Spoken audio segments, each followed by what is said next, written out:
नमस्कार। देखिए, इसके पहले वाले वीडियो में हम लोग बजट के बारे में पढ़े थे और आज के इस वीडियो में हम लोग टैक्सेशन चैप्टर के बारे में पढ़ेंगे, जो कि बहुत ज़्यादा इम्पोर्टेंट टॉपिक है एग्जाम के पॉइंट ऑफ व्यू से। और ये सभी लोगों को जानना भी चाहिए कि अपने देश में टैक्स का जो सिस्टम है वो कैसा सिस्टम है। आज के इस वीडियो में यही आप जानिएगा कि देश में किस तरह का टैक्स है, कैसे टैक्स लगता है। तो आइए एक नज़र डालते हैं पहले कि इस वीडियो में हम क्या क्या पढ़ने वाले हैं। तो देखिए, इस वीडियो में हम लोग कर को समझेंगे कि कर क्या होता है। उसके बाद देखेंगे कि कर की जो है कितनी विधियां होती है। कर की जो है बहुत सारी विधियां होती है, सभी को हम लोग पढ़ेंगे। जैसे प्रतिगामी कर क्या है, प्रगामी कर क्या होता है, अनुपाती कर, अवक्रमिक कर, मूल्यानुसार कर, विशिष्ट कर, इन सब के बारे में हम लोग पढ़ेंगे। फिर हम लोग पढ़ेंगे कि कर जो है कितने प्रकार का होता है। जैसे कि दो प्रकार का होता है, एक होता है प्रत्यक्ष कर और एक होता है अप्रत्यक्ष कर। तो प्रत्यक्ष कर में जो है बहुत सारे कर को शामिल किया जाता है। जैसे में आयकर हो गया यानी इनकम टैक्स जिसको कहते हैं, निगम कर यानी कॉरपोरेट टैक्स, संपत्ति कर, उपहार कर, पूंजी लाभ कर, प्रतिभूति व्यापार कर, फ्रिंज बेनिफिट कर। तो इन सभी चीज़ों के बारे में आज के इस वीडियो में हम लोग पढ़ेंगे और वीडियो के लास्ट में हम इनसे जो है प्रीवियस ईयर में जो भी प्रश्न पूछा गया है उनको हम लोग देखेंगे। तो चलिए अब वीडियो को शुरू करते हैं। तो आइए हम समझते हैं कि टैक्स क्या होता है। देखिए, कर एक प्रकार का अनिवार्य भुगतान है। अनिवार्य भुगतान का मतलब क्या होता है कि देश के अंदर जो भी लोग हैं उन सभी लोगों को अपने कमाई का कुछ हिस्सा जो है सरकार को देना पड़ता है। वह जो है डायरेक्ट रूप में दे दे सरकार को या फिर इनडायरेक्ट रूप में दे, लेकिन देना जरूर है। उसी को जो है कर कहा जाता है यानी टैक्स कहा जाता है। अब देखिए, टैक्स का जो सिस्टम है ये बहुत पहले से चले आ रहा है, राजा रजवाड़े के समय से ही। क्योंकि उस समय राजा रजवाड़े जो है वो अनाज के रूप में टैक्स लेते थे और वही अनाज जो है आज पैसा का रूप हो गया है। आज सरकार जो है पैसा के रूप में टैक्स कलेक्ट करती है पूरे देश से। अब सवाल ये आता है कि आखिर सरकार टैक्स का पैसा करती क्या है। तो देखिए, देश को जो है, देश बहुत बड़ा चीज है। इतने बड़े देश को विकसित करने के लिए, चलाने के लिए पैसे की आवश्यकता पड़ती है और एक व्यक्ति इतने बड़े देश को कंट्रोल नहीं कर सकता और ना ही इसको अपने बलबूता पर चला सकता है। इसलिए सरकार जो है सभी लोगों की मदद लेती है, सभी लोगों से, और सभी लोगों से कुछ कुछ पैसा जो है कलेक्ट करके इतने बड़े देश को चलाती है और देश को विकसित करती है। और दूसरा कारण यह है कि देश के लिए जो भी सरकारी कर्मचारी, अधिकारी, जैसे डीएम, एसपी हो गए, कोई भी कर्मचारी हो गए, देश के जो सुरक्षा में लगे हुए हैं सैनिक हो गए, तो ये सब जो है पूरे देश की सुरक्षा कर रहे हैं, देश को लेकर चल रहे हैं। देश का जो भी कार्य है वो सब कार्य कर रहे हैं, दिल से लगन से कर रहे हैं। तो इनका भी अपना बाल बच्चा है, इनका भी अपना परिवार है, तो उनको चलाने के लिए सरकार जो है वेतन देती है। तो वेतन का पैसा कहाँ से लाती है? हम ही लोगों से कलेक्ट करती है, पूरे देश के लोगों से कलेक्ट करके इनको जो है वेतन के रूप में दिया जाता है। तीसरा कारण यह है कि समाज में जो पैसे की असमानता है उसको सरकार दूर करती है। जैसे समझिए कि कोई व्यक्ति है 10,000 का महीना कमा रहा है और कोई व्यक्ति है जो 10 करोड़ का महीना कमा रहा है। तो यहाँ पर देखिए कि असमानता है, एक 10,000 कमा रहा है और एक 10 करोड़ कमा रहा है। यहाँ पर असमानता हो गया। इसलिए सरकार जो है जो अधिक पैसा कमाता है उससे क्या करती है कि कुछ पैसा उसके हिस्से से ले लेती है, ताकि समाज में जो है समानता बनी रहे पैसा का। इसलिए जो है सरकार जो है टैक्स वसूलती है। ठीक है, तो टैक्स जो है सबको देना पड़ता है। सरकार की अनेक गतिविधियों को चलाने के लिए कर जो है लागू किया जाता है। कर न देना या चोरी करना कानूनन दंडनीय अपराध है। मतलब अगर आप कर नहीं देंगे या फिर कर की चोरी करते हैं तो ये एक अपराध माना जाएगा और आप पर जो है कानूनी कार्रवाई भी किया जा सकता है। देखिए, कर की कई विधियां हैं। विधियां का मतलब होता है कि सरकार किन किन तरीकों से हम लोगों से कर वसूलती है, उसी तरीका को जो है विधि कहा जाता है। बहुत सारा विधि है, जैसे प्रतिगामी कर विधि, प्रगामी कर, अनुपाती कर, अवक्रमिक कर, मूल्यानुसार कर, विशिष्ट कर। इनसे जो है प्रश्न भर भर के पूछा जाता है। तो इन सभी को हम एक एक करके पढ़ते हैं। तो आइए हम सबसे पहले समझते हैं प्रतिगामी कर, जिसको रिग्रेसिव टैक्स के रूप में जाना जाता है। देखिए, इस विधि में अमीर वर्ग का टैक्स कम एवं गरीब वर्ग का टैक्स जो है ज़्यादा लगता है। प्रतिगामी कर जो है इसमें जितना आप गरीब रहिएगा उतना ही आपको अधिक टैक्स देना पड़ेगा और जितना आप अमीर रहिएगा उतना ही आपको कम टैक्स देना पड़ेगा। उसी को रिग्रेसिव टैक्स कहते हैं। मतलब जैसे जैसे आप कमाइएगा, जैसे जैसे आपका आमदनी बढ़ेगा, उतना ही आपका टैक्स परसेंटेज जो है कम हो जाएगा, यानी कम टैक्स देना पड़ेगा। और जितना आप गरीब रहिएगा, जितने कम आपके पास पैसा रहेगा, उतना ही आपको जो है टैक्स परसेंटेज देना पड़ेगा, मतलब अधिक टैक्स देना पड़ेगा। जैसे इसको आप इस ग्राफ से समझिए, वाई एक्सिस पर जो है कर का परसेंटेज दिया है और एक्स एक्सिस पर आय दिया है, यानी आमदनी दिया है। तो देखिए कोई व्यक्ति है, मान लीजिए कि वो 10 लाख रुपया कमा रहा है, जैसे ग्राफ में है, तो उसको जो है 30% टैक्स भरना पड़ रहा है। अब उसका आमदनी जो है बढ़ गया, यानी 10 लाख से अब वो 20 लाख रुपया कमा रहा है, तो उसका टैक्स परसेंटेज देखिए कि घट गया। जैसे ही इसकी आमदनी बढ़ा तो टैक्स परसेंटेज जो है घट गया, वो हो गया 20%।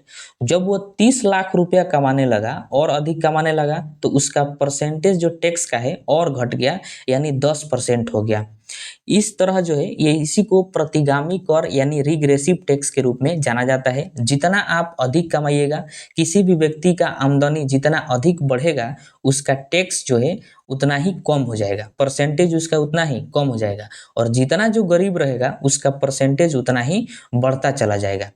अब बताइए कि क्या यह किसी देश में इसको लागू किया जा सकता है? तो नहीं किया जाएगा, क्योंकि रिग्रेसिव टैक्स में जो भी जितना अमीर होगा वो उतना ही कम टैक्स भरेगा, और जो जितना गरीब होगा वो उतना ही अधिक टैक्स भरेगा। इससे जो है ये गरीबों के लिए घातक साबित होता है, इसलिए यह किसी भी देश में लागू नहीं किया जाता है। लेकिन कुछ स्थिति में सरकार जो है रिग्रेसिव टैक्स को लागू कर सकती है। जैसे अगर सरकार चाहती है कि कोई क्षेत्र जो है वो पूरे देश लेवल पर विकसित हो, पूरे देश लेवल पर वो फैल जाए, तो उसमें जो है रिग्रेसिव टैक्स को थोप सकती है।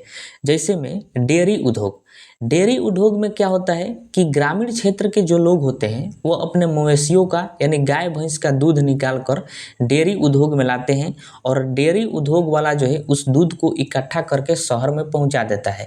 यानी शहर और गांव यानी ग्रामीण क्षेत्रों के लोगों को आपस में कनेक्ट करता है। इससे क्या होता है कि ग्रामीण क्षेत्र के लोग जो भी दूध ला कर देते हैं तो उनको नियमित तरीका से पैसा मिल जाता है, उचित दाम भी मिल जाता है। तो डेयरी उद्योग का ये फायदा है।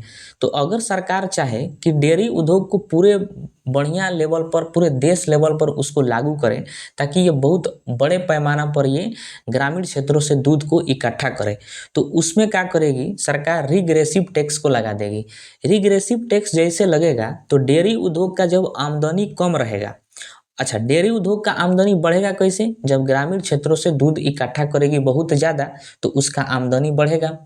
अगर ज़्यादा दूध इकट्ठा नहीं करेगी तो उसका आमदनी कम रहेगा। इसलिए सरकार रिग्रेसिव टैक्स लगा देगी, ताकि उसका आमदनी जब कम रहेगा तो वह टैक्स ज़्यादा पे करेगा। अब जब टैक्स ज़्यादा पे करेगा तो उसको दिक्कत होगा। इस वजह से वह चाहेगा कि डेयरी उद्योग को हम और बड़ा करें। तो और बड़ा वो कैसे करेगा? ग्रामीण क्षेत्रों को और ज़्यादा, ग्रामीण क्षेत्रों के लोग को जोड़ेगा और ज़्यादा दूध को इकट्ठा करेगा। इससे क्या होगा कि ग्रामीण क्षेत्रों को भी फायदा हो जाएगा, क्योंकि सरकार यही चाह रही थी कि ग्रामीण क्षेत्रों के लोगों को जो है और फायदा हो। और डेयरी उद्योग भी बहुत ज़्यादा कमाने की कोशिश में रहेगा, क्योंकि ज़्यादा कमाएगा तो उसको टैक्स कम देना पड़ेगा, क्योंकि उस पर जो है सरकार रिग्रेसिव टैक्स लगा दी है। तो ज़्यादा कमाने के चक्कर में वो गांव समाज के लोगों को बहुत अधिक तरीका से जोड़ेगा उसको।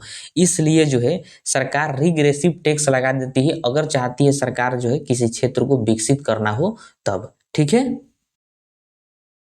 अब आइए हम समझते हैं प्रगामी कर। इसी को प्रगतिशील कर के नाम से जाना जाता है। इंग्लिश में इसको प्रोग्रेसिव टैक्स के नाम से जाना जाता है। देखिए इस विधि में अमीर वर्ग का टैक्स अधिक एवं गरीब वर्ग का टैक्स कम होता है।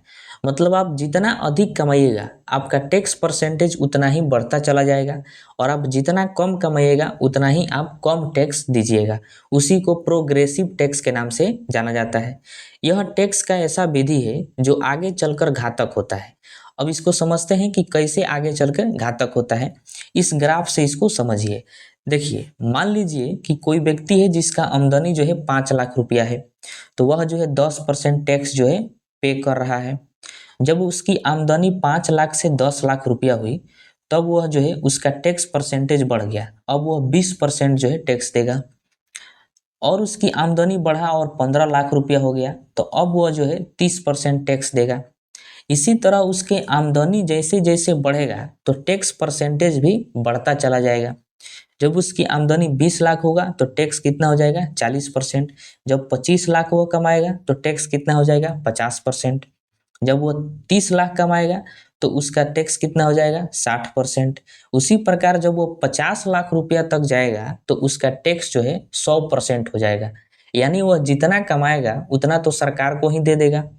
इसलिए यह आगे चल के जो है घातक हो जाता है, क्योंकि जैसे जैसे आमदनी लोगों की बढ़ रही है वैसे वैसे इसमें टैक्स परसेंटेज भी बढ़ता चला जाता है, प्रोग्रेसिव टैक्स में। इसलिए ऐसा समय एक बार आएगा कि जितना आप कमाइएगा उतना जो है यानी 100% आप पर टैक्स लग जाएगा। यानी जितना आप कमाइएगा उतना सरकार को दे दीजिएगा। तो बताइए उससे फायदा हुआ क्या?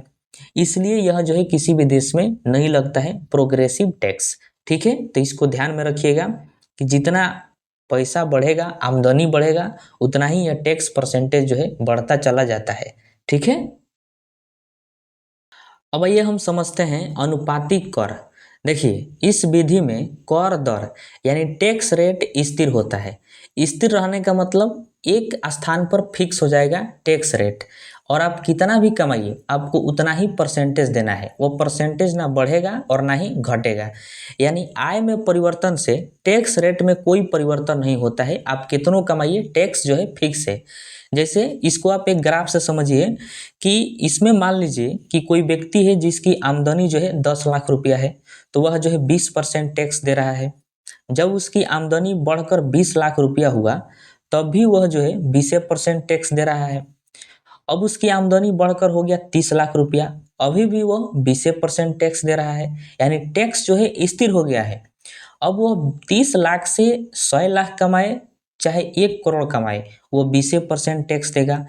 वो आमदनी में 1,000 करोड़ कमाने लगे चाहे 5,000 करोड़ कमाने लगे, वो 20% टैक्स देगा। यानी टैक्स रेट जो है उसका फिक्स हो गया है। इसी को अनुपातिक कर कहा जाता है। अब जरा अपने से सोचिए कि क्या यह किसी देश में लागू हो सकता है अनुपातिक कर? तो नहीं लागू होगा, क्योंकि इसको लागू करने से पैसा में असमानता आ जाएगा। क्योंकि जो बेचारा 10 लाख रुपया कमाएगा वो भी 20% ही टैक्स देगा, और जो 10 करोड़ कमाएगा वो भी 20% टैक्स देगा। तो इससे जो है पैसा की असमानता उत्पन्न हो जाएगा। यानी एक वर्ग ऐसा रहेगा जिसके पास पैसा अनथाह रहेगा, बहुत ज़्यादा पैसा रहेगा, और एक वर्ग ऐसा रहेगा जिसके पास पैसा बहुत कम हो जाएगा, यानी वह गरीब हो जाएगा। इसलिए इस पद्धति को यानी इस कर को किसी भी देश में लागू नहीं किया जा सकता है, अनुपातिक कर को। ठीक है, अब आइए हम समझते हैं सबसे इम्पोर्टेंट अक्रमिक कर। इसी को अधोगामी कर के नाम से जाना जाता है। इंग्लिश में इसे डिग्रेसिव टैक्स कहते हैं। इस विधि में टैक्स रेट आमदनी के साथ बढ़ते बढ़ते एक लेवल पर स्थिर हो जाता है। मतलब एक लेवल पर जाके जो है रुक जाता है। शुरुआत में जैसे जैसे आपकी आमदनी बढ़ेगा तो टैक्स रेट भी वैसा ही बढ़ते चला जाएगा, और एक लेवल पर जाके जो है टैक्स रेट स्थिर हो जाएगा। उसके बाद आप कितनों कमाइए उस पर जो है फिक्स रेट लगेगा टैक्स का। इसको आप ऐसे ग्राफ से समझिए। जैसे मान लीजिए कोई व्यक्ति है जो कि 10 लाख उसकी आमदनी है, तो वह जो है 10% टैक्स पे कर रहा है, जैसे कि आप ग्राफ में देख रहे हैं। जब उसकी आमदनी हुआ 20 लाख तो वह जो है उसका टैक्स भी बढ़ गया और वह 20% टैक्स देने लगा। उसके बाद उसकी आमदनी हुआ 30 लाख तो टैक्स रेट भी बढ़ गया और वह हो गया 30%, जैसे ग्राफ में है। और 30% पर देखिए कि टैक्स रेट जो है वह स्थिर हो गया, मतलब 30% पर रुक गया। अब वह 30 लाख से कितनों अधिक कमाए, 40 लाख कमाए, 50 लाख कमाए, चाहे 10 करोड़ कमाए, वह जो है 30% टैक्स देगा।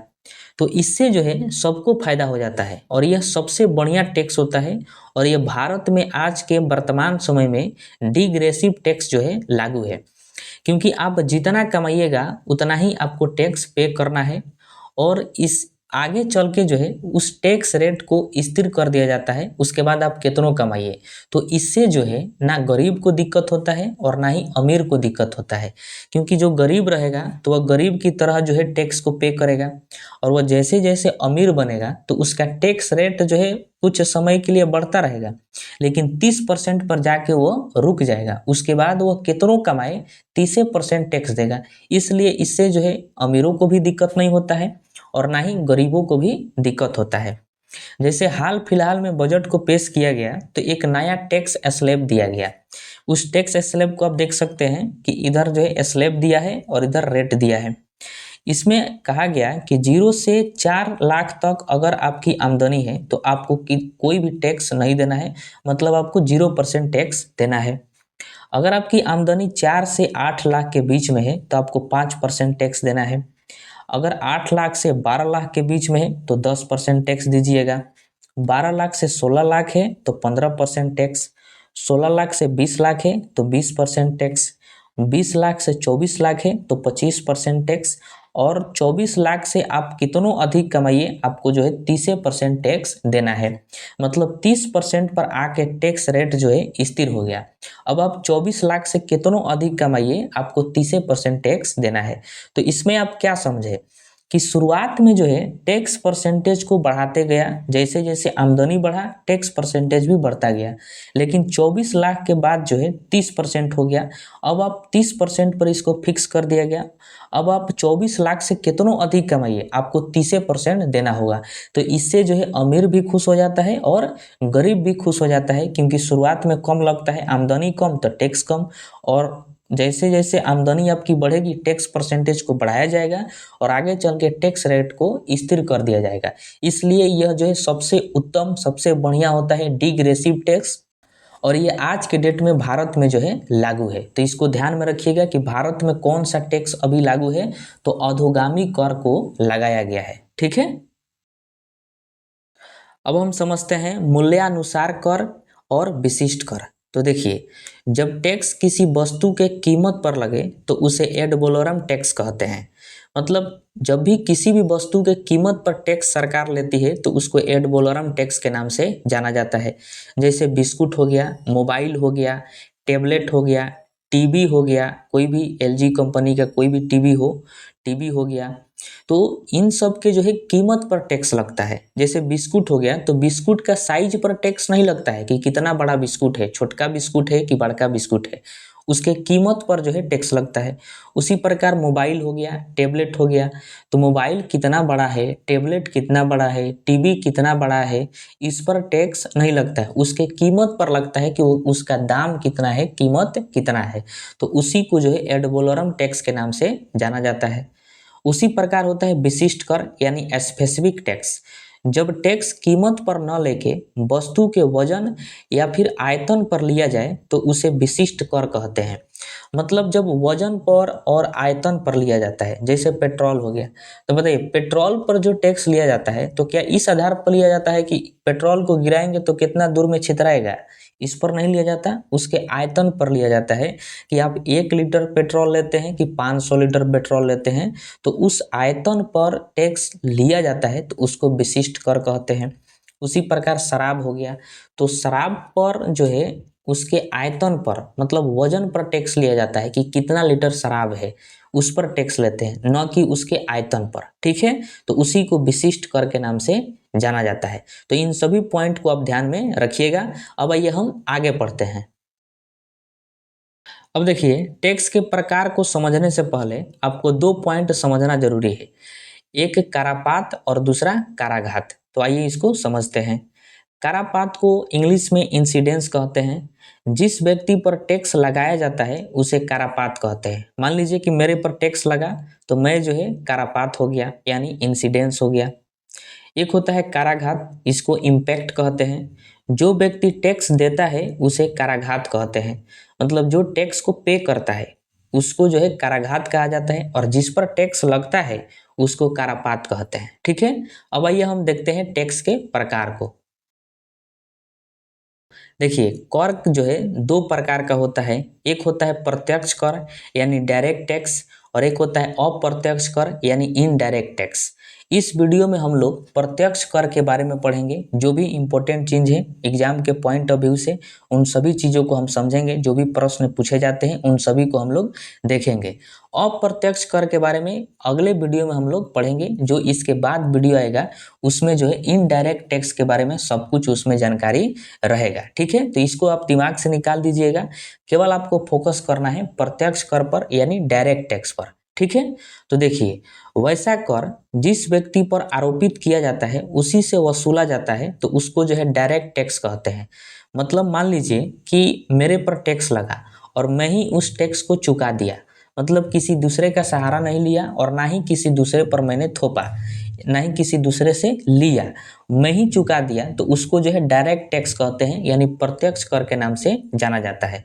यानी कराघात और करापात एक ही व्यक्ति पर होता है तो उसको डायरेक्ट टैक्स कहते हैं। ठीक है, देखिए इसमें बहुत सारे टैक्स को शामिल किया जाता है, जैसे केंद्र सरकार के प्रत्यक्ष कर, राज्य सरकार के प्रत्यक्ष कर। आपको पता है कि आप जो है भारत देश में रहते हैं और भारत में भी जो है आप किसी ना किसी राज्य में रहते हैं, तो वह राज्य सरकार भी आपसे जो है टैक्स वसूलती है। ठीक है, और केंद्र सरकार भी आपसे टैक्स वसूलती है। तो ये जितने भी आप टैक्स देख रहे हैं ये सभी के सभी जो है डायरेक्ट टैक्स हैं यानी प्रत्यक्ष कर हैं, जो कि कुछ हैं कि केंद्र सरकार के प्रत्यक्ष कर हैं और कुछ हैं राज्य सरकार के प्रत्यक्ष कर। तो देखिए, केंद्र सरकार के प्रत्यक्ष कर कौन कौन सा है, तो आय कर है यानी इनकम टैक्स है, निगम कर है कॉरपोरेट टैक्स, संपत्ति कर वेल्थ टैक्स, उपहार कर गिफ्ट टैक्स, पूंजी लाभ कर, प्रतिभूति व्यापार कर और फ्रिंज बेनिफिट टैक्स। तो ये सभी जो है प्रत्यक्ष कर हैं जो कि केंद्र सरकार द्वारा लिया जाता है। और ये हैं भू राजस्व कर, व्यवसाय कर, कृषि आय पर कर और पथ कर यानी रोड टैक्स। ये जो है राज्य सरकार के प्रत्यक्ष कर हैं जो कि राज्य सरकार द्वारा लिए जाते हैं। अब देखिए इसमें जो पथ कर है यानी रोड टैक्स है। रोड टैक्स और टोल टैक्स दोनों अलग होता है। ठीक है, रोड टैक्स क्या होता है कि जब भी आप कोई भी वाहन खरीदिएगा, दुपहिया वाहन चाहे चार पहिया वाहन, तो खरीदते वक्त जो है आप टैक्स पे कर देते हैं राज्य सरकार को। उसी को जो है पथ टैक्स यानी रोड टैक्स के नाम से जाना जाता है। जिस सड़क पर आप चलिएगा उसका टैक्स जो है आप वाहन को खरीदते समय ही पे कर देते हैं और वह जो है राज्य सरकार लेती है। और एक होता है टोल टैक्स जो कि केंद्र सरकार लेती है और रोड टैक्स जो है वो राज्य सरकार लेती है और यह प्रत्यक्ष कर है। ठीक है, तो आपसे प्रश्न ये पूछता है कि बताइए कि निम्नलिखित में से कौन राज्य सरकार के प्रत्यक्ष कर हैं। तो इनमें से कोई ना कोई ऑप्शन रहेगा, तो उसमें आप ध्यान से इसको देखकर मारिएगा और इन सभी चीज़ों को आप ध्यान में रखिएगा कि ये सभी जो हैं ये प्रत्यक्ष कर हैं। कुछ केंद्र सरकार द्वारा लिया गया है और कुछ राज्य सरकार द्वारा लिया गया है। अब आइए इनके बारे में हम एक एक करके पढ़ते हैं। तो आइए हम प्रत्यक्ष कर में सबसे पहले इनकम टैक्स को समझते हैं।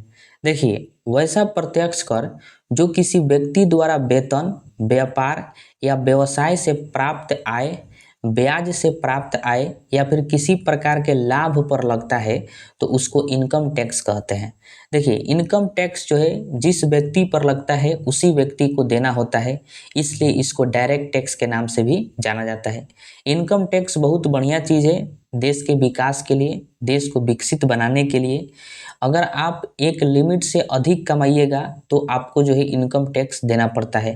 जैसे मान लीजिए कि आपको जो है सालाना वेतन मिलता है उतना कि एक लिमिट से अधिक है तो आपको इनकम टैक्स देना पड़ेगा। अगर आप कोई बिजनेस किए हैं और उसमें आप बहुत अधिक कमा रहे हैं तो उसमें जो है आपको कुछ परसेंटेज जो है इनकम टैक्स देना पड़ेगा। उसी प्रकार अगर मान लीजिए कि आपको ब्याज प्राप्त हुआ, जैसे आप बैंक में पैसा जमा करते हैं तो आपको ब्याज मिलता है, तो आप सुने होंगे कोई कोई कहता है कि ब्याज में से ही बैंक वाले ने है कुछ काट लिया है उसमें से, तो वह परसेंटेज जो है इनकम टैक्स में चला जाता है, ब्याज में से भी काट लिया जाता है टैक्स। ठीक है, किसी भी प्रकार का अगर लाभ होता है, चाहे किराया मिलता है, जैसे आपका मान लीजिए कि 5 ताला कोई बिल्डिंग है, उसको जो है आप भाड़ा पर दे दिए हैं, रूम वगैरह सब भाड़ा पर दिए हैं तो आपको किराया मिल रहा है और किराया जो है बहुत अधिक है, एक लिमिट से अधिक है, तो आपको जो है इनकम टैक्स देना पड़ेगा। सरकार उस पर जो है आपसे टैक्स लेगी। ठीक है, इसे वसूलने का काम आयकर विभाग करता है। आयकर विभाग जो है इनकम टैक्स को वसूलता है, इस पर निगरानी रखता है। अगर आप इनकम टैक्स नहीं भरते हैं तो इसका मतलब है कि आप इनकम टैक्स जो है चोरी कर रहे हैं, तो आप पर इनकम टैक्स का रेड पड़ जाता है। जैसे आप बहुत सारा देखे होंगे, न्यूज में सुने होंगे कि इनके घर पर इनकम टैक्स का रेड पड़ा तो इतना करोड़ रुपया मिला, तो कैश जो है बरामद होता है, तो उसी को इनकम टैक्स कहा जाता है। ठीक है, सरकार जो है इसका एक लिमिट तय करती है कि आपको कितना रुपया पर कितना परसेंटेज आपको टैक्स देना है। जैसे हाल फिलहाल में बजट को पेश किया गया तो उसमें एक टैक्स स्लैब दिया गया कि 0 से 4 लाख पर आप कमाइएगा पैसा तो आपको जो है कोई टैक्स नहीं देना है, यानी 0% टैक्स देना है। 4 से 8 लाख कमाइएगा तो 5% टैक्स है, 8 से 12 लाख पर 10% है, और 12 से 16 लाख पर आपको 15% टैक्स देना है। तो यही सब क्या है, इनकम टैक्स है। ठीक है, अब आइए हम समझते हैं कॉरपोरेट टैक्स यानी निगम कर जिसको कहा जाता है। देखिए, यह वैसा टैक्स होता है जो कंपनियों के लाभ पर लगाया जाता है, तो उसको कॉरपोरेट टैक्स कहते हैं। मतलब जो भी कंपनी को सालाना लाभ होता है उसका जो है कुछ हिस्सा सरकार को देना पड़ता है, जिसे कॉरपोरेट टैक्स के नाम से जाना जाता है। यह कर देश के सार्वजनिक एवं निजी दोनों तरह के कंपनियों पर लगता है। मतलब कोई सरकारी कंपनी है वो भी कॉरपोरेट टैक्स देती है, और कोई प्राइवेट कंपनी है उस पर भी जो है कॉरपोरेट टैक्स लगता है। यह कर केवल केंद्र सरकार रखती है, मतलब राज्य सरकार इसको वसूल नहीं सकती है, केवल और केवल केंद्र सरकार ही कॉरपोरेट टैक्स लगा सकती है।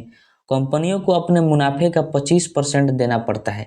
देखिए, कंपनी को जितना मुनाफा होता है उसका 25% जो है सरकार को देना होता है, जिसको कॉरपोरेट टैक्स के नाम से जाना जाता है। मान लीजिए कोई कंपनी है, उसको सालाना 100 रुपया मुनाफा हुआ, मतलब 100 रुपया का उसको लाभ हुआ, तो उस 100 रुपया का 25% यानी 100 रुपया में से 25 रुपया जो है सरकार को दे देगी टैक्स के रूप में, जिसे कॉरपोरेट टैक्स के नाम से जाना जाता है। यह केंद्र सरकार के राजस्व प्राप्ति का सबसे बड़ा स्रोत है। देखिए, आप जो है बजट में आप समझे होंगे राजस्व प्राप्ति, मतलब ये सरकार जो है, सरकार जो टैक्स के रूप में पैसा कलेक्ट करती है उसको राजस्व प्राप्ति कहते हैं। तो सरकार के पास सबसे ज़्यादा जो पैसा आता है वह निगम कर से यानी कॉरपोरेट टैक्स से आता है। यानी बड़ी बड़ी कंपनियां जो है अपने लाभ का कुछ परसेंटेज सरकार को देती है, जिससे देश जो है चलता है। जैसे एग्जाम्पल है टाटा हो गया, बिरला हो गया, रिलायंस कंपनी हो गया, तो ये सब जो है कॉरपोरेट टैक्स देते हैं सरकार को। ठीक है, लेकिन देखिए कि सरकार जो है कुछ कंपनियों को कई बार छूट देती है। जो कंपनी नई नई है, मतलब नई नई मार्केट में आई है और उसको लाभ हुआ है, तो उस पर सरकार छूट दे देती है कि आपसे जो है टैक्स नहीं लिया जाएगा। पहले ऐसा करती थी, लेकिन फिर देखी कि जब इनसे हम टैक्स नहीं ले रहे हैं तो राजस्व को घाटा हो रहा है, क्योंकि राजस्व प्राप्ति का सबसे बड़ा स्रोत जो है वो कॉरपोरेट टैक्स है। अगर यही नहीं लिया जाए तो देश तो जो पीछे चला जाएगा, और नई नई जो कंपनी है उनको भी बचाना जरूरी है। इसलिए सरकार जो है कहीं कुछ छूट दे दी जो नई नई कंपनी है उनको, उनसे कही कि बाकी जितनी भी कंपनी है, पुरानी कंपनियां हैं, उनसे 25% टैक्स लिया जाता है, लेकिन जो नई कंपनी है उनके लाभ पर जो है 15% ही टैक्स लिया जाएगा। यानी कुछ परसेंट जो है छूट दिया जाएगा, यानी 10% आपको छूट दे दिया जाएगा। उसी को जो है मिनिमम अल्टरनेटिव टैक्स कहते हैं।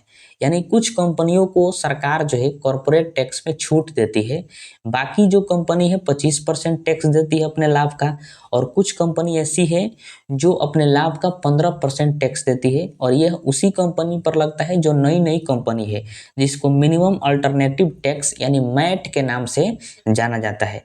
तो इसको ध्यान में रखिएगा कि कुछ कंपनियों को सरकार कॉरपोरेट टैक्स में छूट देती है, यानी 15% ही उनको देना होता है।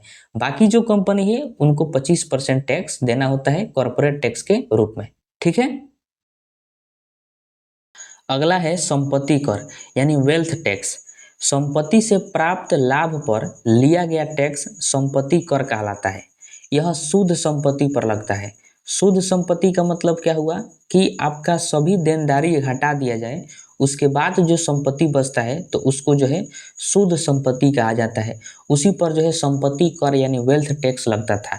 मतलब मान लीजिए कि आप जो है बहुत ज़्यादा कमा रहे हैं और आप जो है इनकम टैक्स भी दे दिए, जितने तरह का टैक्स होता है सब दे दिए, आपके पास जो भी कर्जा था वो सब कर्जा आप चुका दिए, उसके बाद भी आपके पास एक लिमिट से बहुत अधिक पैसा है, तो वह आपका संपत्ति होगा, जिसको आप खर्च कर रहेंगे वही आपका एक्चुअल में संपत्ति है, शुद्ध संपत्ति है, क्योंकि सभी तरह के देनदारी आप उसमें से हटा दिए हैं। उस पर भी सरकार पहले टैक्स लगा देती थी, जिसको वेल्थ टैक्स यानी संपत्ति कर के नाम से जाना जाता था। यह समाज में पैसे की असमानता को दूर करने के लिए लगाया जाता था। मतलब कहा जाता था कि पैसे की जो है समानता रहनी चाहिए, असमानता को दूर कर देना है, इसलिए सरकार पहले संपत्ति कर भी लगाती थी। लेकिन इसको देखिए कि 2015-16 के जब बजट पेश किया गया था, तो उस समय वित्त मंत्री थे अरुण जेटली, इनके द्वारा जो है संपत्ति कर यानी वेल्थ कर को समाप्त कर दिया गया। ठीक है, तो इसको ध्यान रखिएगा, ये आज के डेट में नहीं है भारत में। ठीक है, अब हम देखते हैं अगला प्रत्यक्ष कर, उपहार कर यानी गिफ्ट टैक्स। देखिए, जब किसी व्यक्ति को बिना किसी प्रतिफल के 50,000 से अधिक का उपहार मिलता है यानी गिफ्ट मिलता है, तो उस पर जो है सरकार को टैक्स देना पड़ता है, जिसको गिफ्ट टैक्स यानी उपहार कर के नाम से जाना जाता है।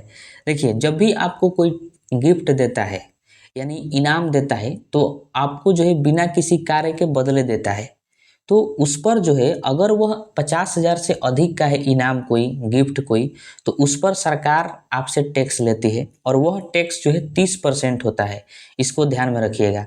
जैसे में केबीसी जो हो गया, केबीसी यानी कौन बनेगा करोड़पति, इसमें जो भी व्यक्ति विजेता होगा, जितना भी उसको इनाम मिलेगा, उस पर सरकार जो है 30% उससे टैक्स ले लेगी। जैसे आज से कुछ साल पहले जो है बिहार के ही सुशील कुमार थे, जो कौन बनेगा करोड़पति में 7 करोड़ रुपया जीते थे। तो उनको 7 करोड़ रुपया मिला था, तो उनको पूरा अकाउंट में उनके 7 करोड़ नहीं डाला गया था, उसमें से 30% काट के डाला गया था, तो वही जो है गिफ्ट टैक्स हो गया। उसी प्रकार हाल फिलहाल में देखिए कि चेस विजेता यानी शतरंज खिलाड़ी थे डी गुगेस, ये जो है इनको 12 करोड़ रुपया का इनाम मिला। तो 12 करोड़ रुपया उनका नहीं हो गया, उसमें से 30% जो है सरकार टैक्स के रूप में ले ली। ठीक है, तो कोई भी गिफ्ट या फिर इनाम मिलता है, तो वह सरकार जो है उसमें से 30% रख लेती है। इसका सबसे बड़ा कारण है कि एक तो देश का इससे विकास किया जाएगा, पहला। दूसरा है कि पैसे की असमानता को दूर किया जा सकता है, और तीसरा, इससे महंगाई भी कंट्रोल किया जा सकता है। जैसे अगर मान लीजिए कि किसी को लॉटरी लग गया 1 करोड़ रुपया का, अब वह पैसा जो है वह गिफ्ट के रूप में आया, उसके इनाम के रूप में आया, तो उसका वो इज्जत करेगा नहीं, जितना मन उतना उसको वह खर्च करता रहेगा, अगर उस पर टैक्स न लिया जाए। तब की बात मैं बता रहा हूँ आपको। तो अगर मान लीजिए कि वो पेड़ा खरीदने गया, तो पेड़ा का दाम मान लीजिए दुकानदार बढ़ा चढ़ा कर बोल दिया, क्योंकि कोई भी दुकानदार बढ़ा चढ़ा कर बोलता है, तो मान लीजिए बोल दिया 500 रुपये केजी है पेड़ा, तो वह मोल भाव नहीं करेगा, क्योंकि उसके पास पैसा बहुत ज़्यादा है, और वह ऐसा पैसा है जो उसके बिना मेहनत का पैसा है, तो इसलिए वो मोल भाव नहीं करेगा। वो दुकानदार जितना में कहेगा उतने में ले लेगा। अब वो दुकानदार जान जाएगा कि हम जितना में बेच कह रहे हैं उतना ही में लोग ले रहे हैं, इसका मतलब आप हमको और दाम बढ़ा देना चाहिए, तो 500 से अब 600 कर देगा। लेकिन देखिए कि वहाँ पर दुकानदार को बिगाड़ा कौन, जिसका लॉटरी लगा था 1 करोड़ का वही, क्योंकि उसके पास पैसा की गर्मी थी, इस वजह से वो 500 में खरीद लिया बिना मोल भाव के, अब वो 600 में बेचेगा, इससे जो है पेड़ा का दाम बढ़ गया। इसी तरह हर चीज़ को रिलेट करके देख सकते हैं कि हर चीज़ का दाम बढ़ जाता है। यानी आपको जब फोकट में पैसा मिलता है, तो आप उसका इज्जत यानी वैल्यू उसका नहीं करते हैं, आप जब जितना मन उतना खर्च करते हैं, कहीं भी कितना भी, इसलिए महंगाई भी बढ़ जाता है। तो इसलिए इस पर सरकार टैक्स लगा देती है, ताकि महंगाई भी इससे क्या रहे, कंट्रोल में रहे। ठीक है, तो इसको ध्यान में रखिएगा। अब हम समझते हैं पूंजी लाभ कर यानी कैपिटल गेन टैक्स। देखिए, जब कोई अपना वित्तीय परिसंपत्ति जैसे में भूमि, भवन या फिर शेयर, इनको जो है लागत से अधिक मूल्य पर बेचता है। लागत से अधिक मूल्य का मतलब जितना में वो खरीदा है, जितना में वो बनाया है, जितना खर्च लगा है, उससे अधिक दाम में जब बेचता है, तो उसको लागत से अधिक मूल्य पर कहते हैं। उसी पर जो है सरकार टैक्स लेती है, जिसको पूंजी लाभ कर यानी कैपिटल गेन टैक्स के नाम से जाना जाता है। जैसे मान लीजिए कि आज से 5 साल पहले आप 10 काठा जमीन खरीदे थे 10 लाख रुपया में, ठीक है, और आज उसको आप बेचना चाहते हैं, तो आप उसको 20 लाख रुपया में आज बेच रहे हैं। तो 10 लाख में खरीदे थे और 20 लाख में बेच रहे हैं, इसका मतलब आपको 10 लाख रुपया जो है लाभ हो रहा है। तो उसी 10 लाख रुपया पर सरकार आपसे टैक्स लेगी, जिसको पूंजी लाभ कर कहते हैं। उसी प्रकार मान लीजिए कि भवन है, भवन आप एक बनाएं जिसमें 50 लाख रुपया आपका खर्च हुआ और आप उसको चाह रहे हैं कि उस भवन को बेच दें, उस घर को बेच दें। तो 50 लाख लगाए हैं, तो क्या आप उसको 50 लाख में बेच दीजिएगा? नहीं बेचेंगे, क्योंकि आप उसको अधिक में बेचिएगा। तो मान लीजिए आप उसको 70 लाख में बेच दिए, तो आपको कितना लाभ हुआ? 20 लाख रुपया लाभ हुआ, क्योंकि 50 लाख खर्चा लगा था और 70 लाख में बेचा गया, तो 20 लाख लाभ हुआ। इसी 20 लाख पर सरकार आपसे टैक्स लेगी, जिसे पूंजी लाभ कर के नाम से जाना जाता है। और यह टैक्स जो है 10% होता है। जैसे 50 लाख में बनाकर आप 70 लाख में भवन को बेचें, तो 20 लाख रुपया आपको लाभ हुआ, तो 20 लाख का जो है 10% सरकार आपसे ले लेगी, यानी 2 लाख रुपया आपसे सरकार ले लेगी। इसी को पूंजी लाभ कर के नाम से जाना जाता है। उसी प्रकार शेयर हो गया, कोई आप शेयर खरीदे, 4-5 साल रुक गए और उस शेयर में आपको बहुत ज़्यादा जो है लाभ हो गया, तो उसी लाभ पर सरकार आपसे 10% ले लेगी, जिसे पूंजी लाभ कर यानी कैपिटल गेन टैक्स के नाम से जाना जाता है। ठीक है, तो इन सभी चीज़ों को ध्यान में रखिएगा। अगला है प्रतिभूति व्यापार कर, जिसको सिक्योरिटी ट्रांससेशन टैक्स यानी STT के नाम से जाना जाता है। यह ऐसा कर है जो सरकार द्वारा stock exchange, share, bond, mutual fund इत्यादि के खरीद बिक्री पर लगाया जाता है, जिसको प्रतिभूति व्यापार कर कहते हैं। देखिए, स्टॉक एक्सचेंज हो गया, ये सब खरीदने बेचने वाला सब चीज़ है। शेयर हो गया, बॉन्ड हो गया, म्यूचुअल फंड हो गया। इन सब के बारे में किसी अगले वीडियो में हम लोग विस्तार से बात करेंगे कि ये सब होता क्या है। फिलहाल आप इतना समझिए कि जब इसका खरीद बिक्री किया जाता है, तो जो लाभ होता है उस पर जो है सरकार टैक्स लेती है, जिसको प्रतिभूति व्यापार कर के नाम से जाना जाता है। ठीक है, इसकी शुरुआत जो है 1 अक्टूबर 2004 से हुई थी। वेरी वेरी इंपॉर्टेंट है, ध्यान रखिएगा कि प्रतिभूति व्यापार कर की शुरुआत कब हुई थी, तो 2004 से हुई थी। और यह जो है बहुत कम लगता है, मतलब इसमें सरकार बहुत कम परसेंटेज लेती है, बहुत ही कम। ठीक है, और सबसे लास्ट है फ्रिंज लाभ कर यानी फ्रिंज बेनिफिट टैक्स। देखिए, जब किसी कर्मचारी, अधिकारी इन सब को वेतन के अलावा, मतलब इन सब को तो सरकार वेतन भी देती है, और वेतन के अलावा जो सुविधा मिलती थी, जैसे में रहने के लिए आवास, जैसे कोई भी नेता हो गया तो उसको रहने के लिए आवास दिया जाता है, उपहार, मनोरंजन, यातायात सुविधा, फ़ोन हो गया, मतलब टेलीविज़न, कॉलिंग की सुविधा, फ्री कॉलिंग की सुविधा, स्वास्थ्य सुविधा इत्यादि, इन सब की जो सुविधा पहले दी जाती थी, उन सुविधा पर जो है सरकार टैक्स लेती थी। देखिए, कैसी विडंबना है, सरकार ही ये सब सुविधा देती थी और सरकार ही इस पर जो है टैक्स लगा देती थी, ताकि कोई भी सरकारी कर्मचारी या अधिकारी जो है ज़्यादा उड़े नहीं, इसलिए टैक्स लगा देती थी। तो उसको जो है फ्रिंज लाभ कर कहा जाता था। जैसे DM हो गए, तो DM को जो है रहने के लिए सरकारी आवास दिया जाता है, कॉलिंग फ्री की सुविधा दिया जाता है, फ्री में बात कर सकते हैं, स्वास्थ्य सुविधा दिया जाता है, उनको जो है मनोरंजन की सुविधा दिया जाता है, यातायात की सुविधा दिया जाता है, सब तरह की सुविधा दिया जाता है। तो पहले इस पर भी टैक्स लिया जाता था, सरकार ये सब सुविधा देती थी और फिर इस पर जो है टैक्स भी लेती थी। इसलिए इस टैक्स को जो है 2009 में बंद कर दिया गया, क्योंकि सरकार ही ये सब सुविधा दे रही है और सरकार ही इस पर टैक्स लगा रही है, तो इससे अच्छा है कि सुविधा कम कर दो। इसलिए जो है 2009 में फ्रिंज लाभ कर यानी फ्रिंज बेनिफिट टैक्स को समाप्त कर दिया गया। तो इसको ध्यान में रखिएगा। ठीक है, तो हम लोग आज के इस वीडियो में प्रत्यक्ष कर के बारे में बहुत अच्छे से समझ लिए।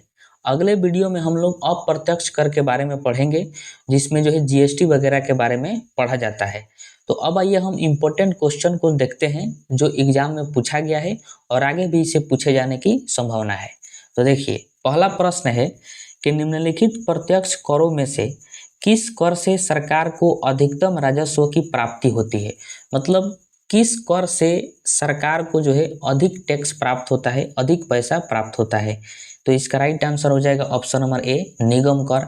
यानी आप जानते हैं कॉर्पोरेट टैक्स यानी जो कंपनी के लाभ पर जो टैक्स मिलता है वह सरकार का जो है राजस्व प्राप्ति का सबसे बड़ा स्रोत है, इसी से सबसे ज़्यादा पैसा सरकार को प्राप्त होता है। ठीक है, उसके बाद प्रश्न है कि संघ सरकार द्वारा किस कर की वसूली नहीं की जाती है।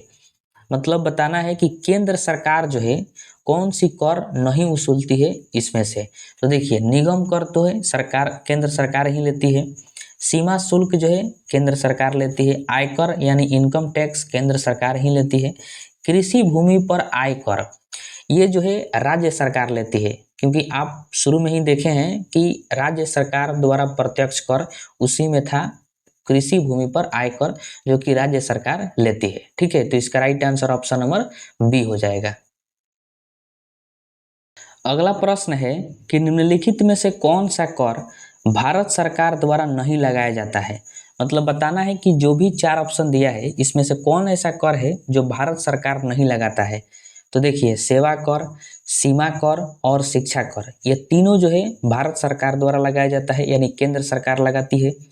लेकिन मार्ग कर जो है यानी पथ कर कहा जाता है इसी को, रोड टैक्स इसी को कहा जाता है, जो कि राज्य सरकार द्वारा लगाया जाता है। और जो टोल टैक्स होता है वो केंद्र सरकार द्वारा लगाया जाता है। इस पॉइंट को ध्यान में रखिएगा। ठीक है, उसके बाद है कि भारत में कृषि आय कर लगाया जा सकता है। मतलब किसके द्वारा लगाया जाता है कृषि आय पर कर। तो इसका right answer option number A हो जाएगा, राज्य सरकार द्वारा। आप पढ़ें कि यह प्रत्यक्ष कर है और राज्य सरकार द्वारा जो है लगाया जाता है कृषि आय पर कर, केंद्र सरकार इस पर नहीं लगाता है। ठीक है, अगला प्रश्न है कि निम्न में से प्रत्यक्ष कर कौन है। बताना है कि इसमें से कौन प्रत्यक्ष कर है। तो आप पढ़ें कि इसका right answer option number A हो जाएगा, आयकर यानी इनकम टैक्स। इनकम टैक्स जो है ये एक प्रकार का प्रत्यक्ष कर है जो केंद्र सरकार द्वारा लिया जाता है। ठीक है, उसके बाद प्रश्न है कि निगम कर का मतलब इन चारों ऑप्शन में से बताना है कि निगम कर जो है ये क्या है। तो इसका right answer option number D हो जाएगा, उद्ग्रहण संघ करता है और वही पूर्णतः उसका स्वामी होता है। तो ये इसका राइट आंसर होगा, यानी निगम कर जो है इसको कलेक्ट करने का काम संघ करता है यानी केंद्र सरकार, और केंद्र सरकार ही इस कर का मालिक होता है, यानी कॉर्पोरेट टैक्स जो कंपनियों के द्वारा लिया जाता है। इसमें राज्य सरकार का कोई हस्तक्षेप नहीं होता है, ना ही राज्य सरकार को यह दिया जाता है, ना ही राज्य सरकार इसे कलेक्ट करती है। सारा काम जो है इसमें केंद्र सरकार करती है। ठीक है, तो इसको ध्यान में रखिएगा। और सबसे लास्ट प्रश्न है कि भारत में किस प्रकार की कर प्रणाली पाई जाती है। मतलब बताना है कि भारत में कौन सी कर की विधियां लगाई गई है। तो इसका राइट आंसर हो जाएगा ऑप्शन नंबर बी, अधोगामी। अधोगामी को जो है अक्रमिक कर प्रणाली कहा जाता है, यानी डिग्रेसिव टैक्स कहा जाता है। तो ये जो है भारत में लगा हुआ है। तो इसका right answer option number B हो जाएगा। ठीक है, तो देखिए, प्रत्यक्ष कर से जितना इंपॉर्टेंट क्वेश्चन था मैंने आपको बता दिया। जब हम अप्रत्यक्ष कर पढ़ेंगे तो उसमें जो है प्रत्यक्ष कर और अप्रत्यक्ष कर इन दोनों से रिलेटेड प्रश्न को हम देखेंगे। इसमें जो है हम बहुत सारे प्रश्न को नहीं लिए हैं क्योंकि वो अप्रत्यक्ष कर भी उसमें यूज हुआ है। तो जब हम अप्रत्यक्ष कर पढ़ लेंगे तो उसमें बहुत सारे ऑब्जेक्टिव प्रश्नों को देखेंगे जो एग्जाम में पूछा गया है। ठीक है।